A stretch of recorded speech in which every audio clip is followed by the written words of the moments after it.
Hello বন্ধুরা, welcome back to my channel Sangeeta space. আশা করি সবাই ভালো আছেন।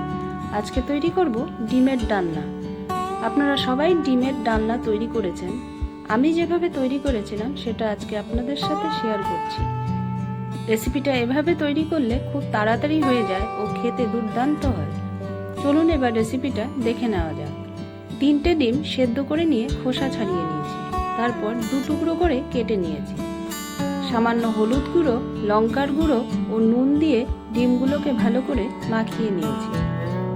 এখন কড়াইতে পরিমাণ মতো সর্ষের তেল দিয়ে দিলাম। এবারে মশলা মাখানো ডিমগুলো একে একে তেলে ছেড়ে দিলাম। মিডিয়াম ফ্লেমে ডিমগুলোকে উল্টে পাল্টে লাল লাল করে ভেজে নিয়েছি। ডিম ভাজা হয়ে গেলে তুলে নিচ্ছি। কড়াইতে আর অল্প পরিমাণ সর্ষের তেল যোগ করে দিলাম। ফোড়নে দিয়ে দিলাম সামান্য গোটা জিরে। একটা বড় সাইজের পেঁয়াজ বাটা যোগ করলাম। লো ফ্লেমে পেঁয়াজটাকে নেড়েচেড়ে 30 সেকেন্ড মতো ভেজে নিয়েছি।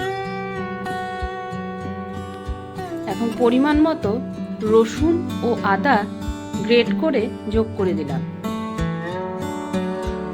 আদা রসুনটাও 30 থেকে 40 সেকেন্ড মতো নেড়েচেড়ে ভেজে নিয়েছি।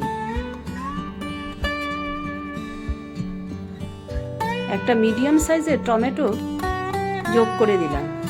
এটা আমি গ্রেট করে নিয়েছি। 3টে কাঁচা লঙ্কা দিয়ে দিলাম। রোজকার মশলা পরিমাণ মতো লঙ্কার গুঁড়ো, হলুদ গুঁড়ো, ধনে গুঁড়ো ও জিরের গুঁড়ো দিয়ে দিলাম। স্বাদ মতো নুন যোগ করলাম। মশলাটাকে 1 মিনিট মতো লো ফ্লেমে নেড়েচেড়ে ভেজে নিয়েছি। এখন সেদ্ধ করে রাখা আলু টুকরো দিয়ে দিলাম। আলুটাকেও মশলার সাথে 1 মিনিট মতো নেড়েচেড়ে ভেজে নিয়েছি। তারপর সামান্য জল দিয়ে দিলাম।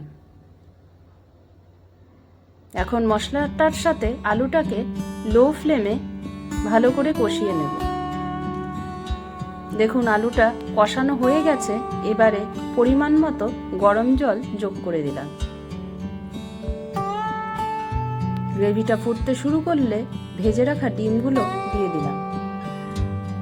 নামানোর আগে ধনেপাতা ছড়িয়ে দিয়েছি। আরও 2 থেকে 3 মিনিট রান্না করে নিয়ে তৈরি হয়ে গেল এই দুর্দান্ত স্বাদের ডিমের ডালনা রেসিপি। ভিডিওটা যদি ভালো লেগে থাকে লাইক, শেয়ার, কমেন্ট করবেন ও আমার চ্যানেলটাকে সাবস্ক্রাইব করে আমার পাশে থাকবেন। আজকে আসি। সবাই সুস্থ থাকবেন, সাবধানে থাকবেন। টাটা।